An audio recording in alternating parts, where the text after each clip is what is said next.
ஒரு அழகான பழைய வீட்டில் சிட்டி என்ற புத்திசாலி எலி வசித்து வந்தது. அந்த வீட்டின் உரிமையாளர் எலியைப் பிடிக்க கிட்டி என்ற ஒரு பெரிய பூனையைக் கொண்டு வந்தார். கிட்டியின் பயத்தால் சிட்டியால் வெளியே வர முடியவில்லை. ஒருநாள் பசியால் வாடிய சிட்டி ஒரு தந்திரமான யோசனை செய்தது. அது பூனையிடம் மெல்லப் பேச்சுக் கொடுத்து, கிட்டி நண்பா, நாம் ஏன் சண்டை போட வேண்டும்? நாம் நண்பர்களாக இருக்கலாம்.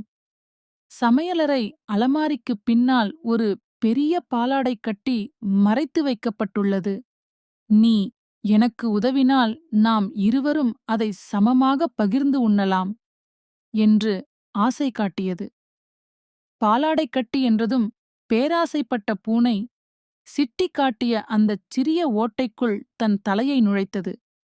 ஆனால் ஓட்டை மிகச் சிறியதாக இருந்ததால் பூனையின் தலை உள்ளே பலமாகச் சிக்கிக் கொண்டது. பூனையால் தலையை வெளியே எடுக்க முடியாமல் திணறுவதைக் கண்ட சிட்டி, கிட்டி நண்பா, நீ என்னச் சாப்பிட நினைத்தாய்.